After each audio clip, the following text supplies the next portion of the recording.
Assalamualaikum warahmatullahi wabarakatuh.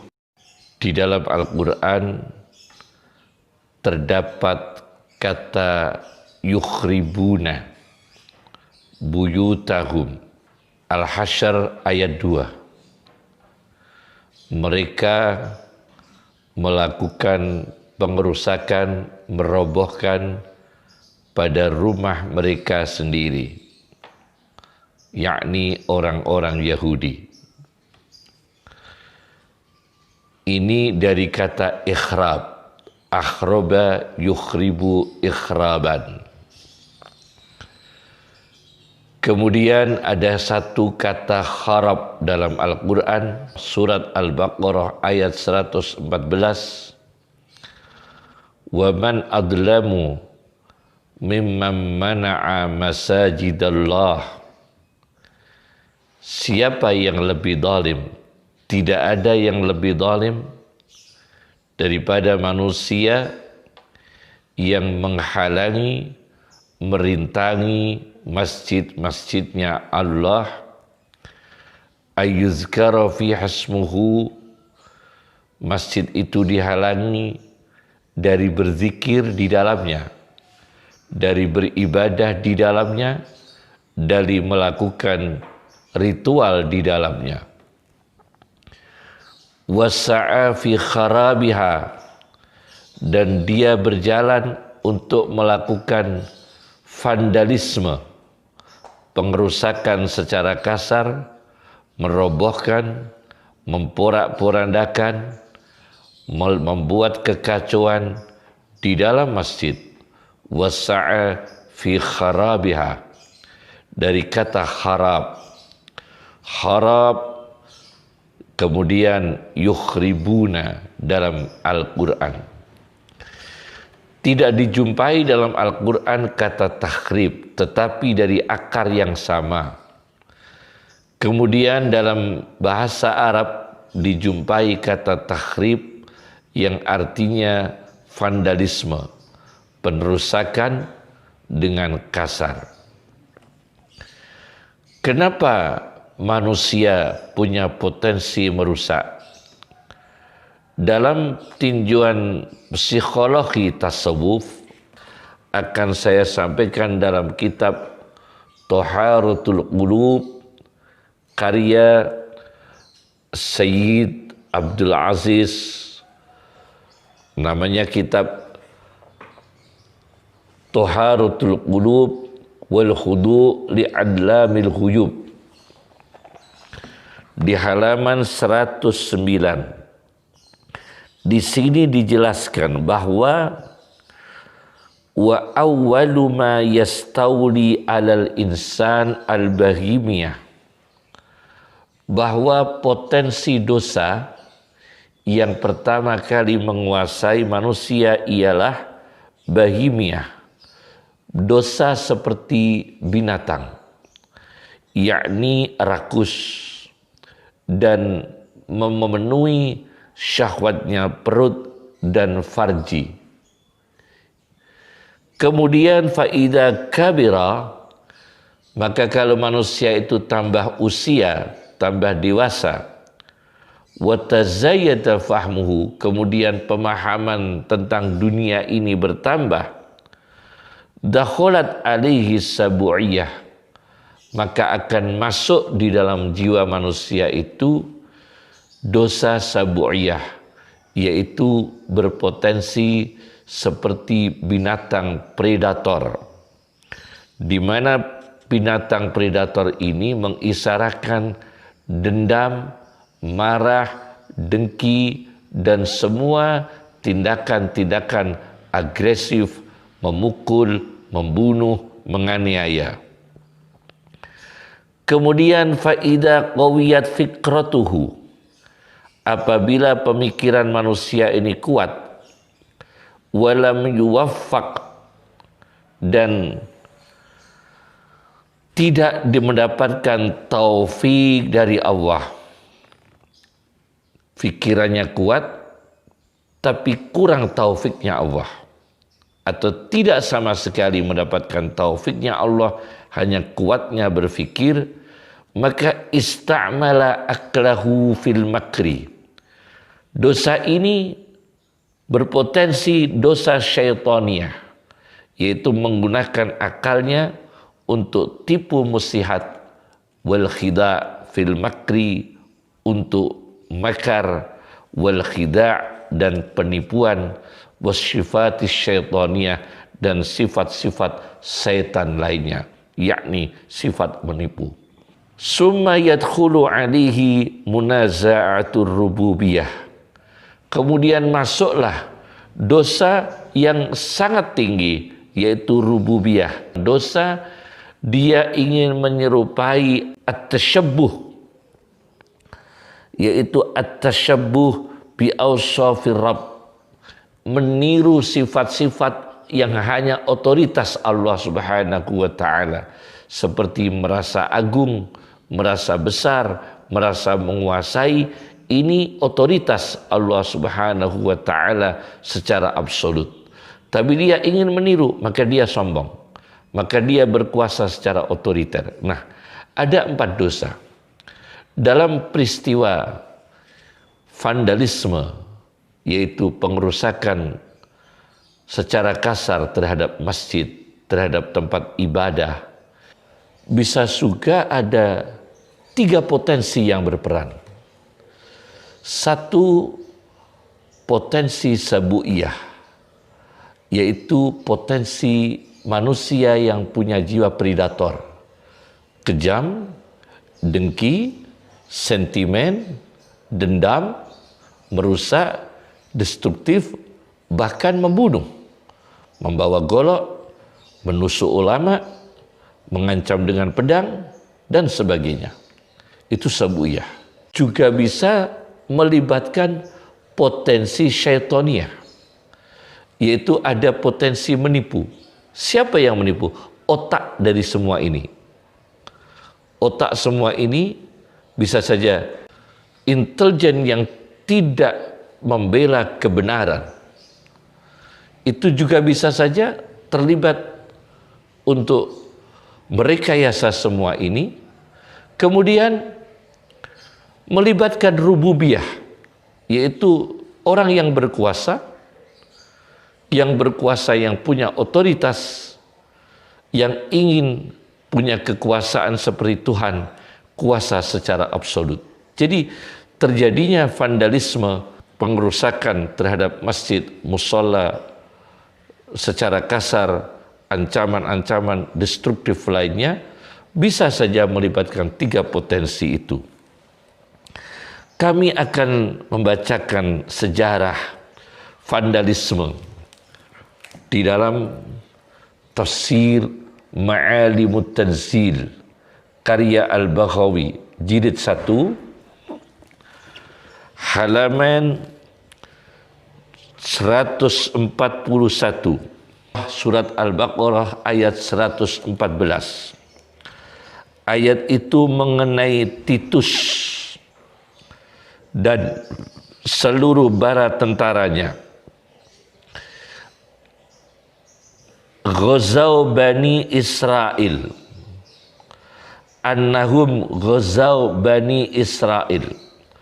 Sesungguhnya Titus dan bersama tentaranya memerangi Bani Israel.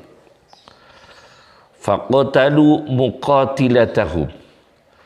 Mereka membantai tentara perangnya Bani Israel. Wasabau zarariyahum, dan menawan, memboyong anak-anak kecil, keturunan-keturunan Bani Israel. Waharrakut Taurat, mereka membakar kitab Taurat.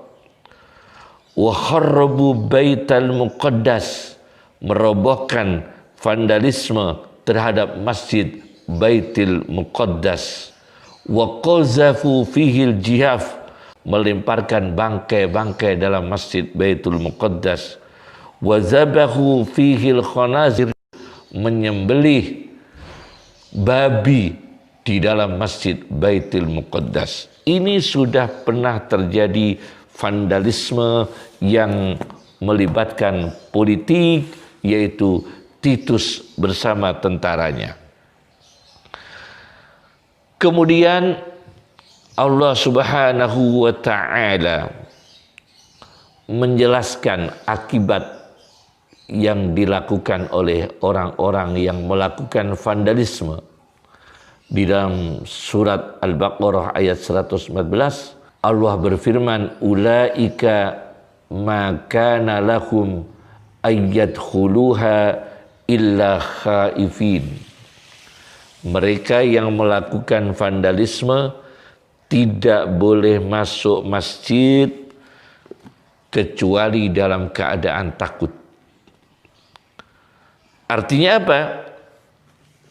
Imam Qurtubi dalam tafsirnya Al-Jami' li Ahkamil Quran karya Al-Qurtubi juz 2 halaman 78, fa in dakhaluha, maka apabila mereka memaksakan masuk, yang melakukan vandalisme memaksakan masuk kembali di dalam masjid, fa'ala khaufin min ikhrajil muslimina lahum, maka harus ada beban takut.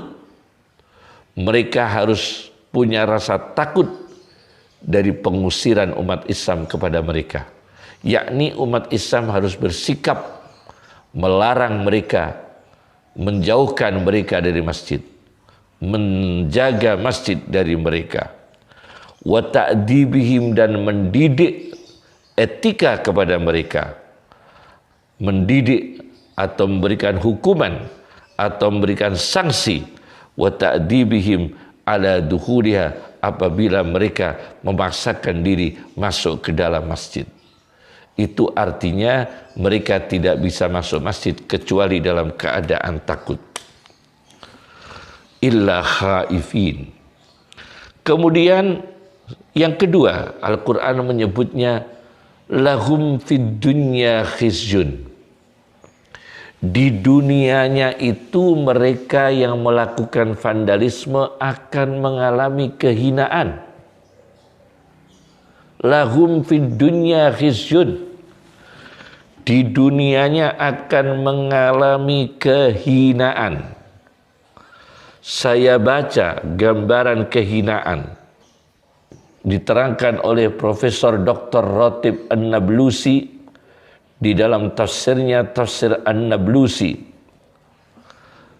jilid 1 halaman 458 diterangkan bahwa Fallahu azza wa jalla, Allah yang maha mulia dan maha agung, bisa niatin wahidatin, dalam satu detik, bisa niatin wahidatin, dalam satu detik, yaj'aluhu jussatan hamidah, mampu menjadikan orang yang vandalisme itu, baik pelakunya atau yang merekayasa, intelijen yang tidak membela kebenaran, jussatan hamidah, Allah menjadikan tubuh mereka menjadi mayat yang tenang, yang tidak bisa bergerak. Bagaimana kata Dr. Ratib An-Nablusi, tawaqqafa qalbuhu faj'ah, mendadak jantungnya berhenti. Itu akan terjadi hina di dunia, mendadak jantungnya berhenti. Tafsirannya begitu. Atau bi khosratin fid dimagh, akan mengalami trombosis dalam otak.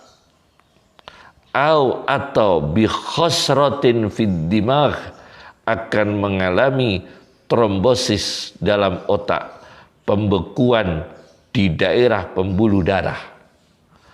Ini bisa terjadi, dialami oleh ketiga-tiganya, baik yang melakukan vandalisme, satu yang berpotensi binatang predator sabu'iyah, atau yang otaknya ialah yang berpotensi syaitaniyah seperti tipu daya setan, atau yang memerintahkan semua ini yang berpotensi rububiyah, yang ingin kuasa secara absolut.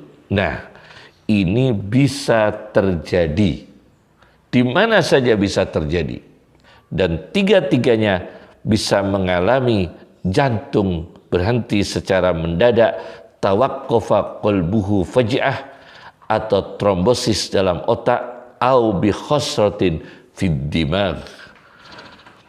Walahum fil akhirati azabun azim, dan masih ada siksa yang besar nanti mereka di akhirat apabila tidak bertaubat.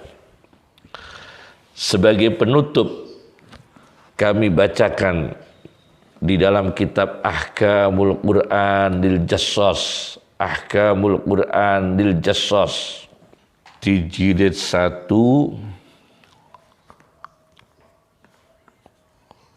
halaman 87.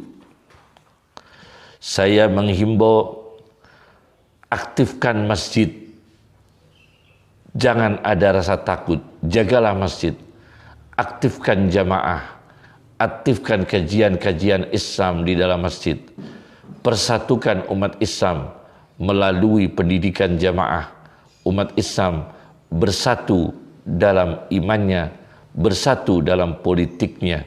Rasulullah SAW bersabda, "Idza ra'aitumur rajula ya'tadul masjid", di dalam kitab Ahkamul Quran lil Jassas, jilid 1 halaman 87, Rasulullah SAW bersabda, "Idza ra'aitumur rajula ya'tadul masjid", apabila kamu sekalian melihat satu orang laki-laki ya'tadul masjidah, yang membiasakan diri aktif di masjid, fashhadu lahu bil iman, maka saksikan kamu sekalian untuk dia orang bil iman, dengan iman, bahwa orang itu orang beriman.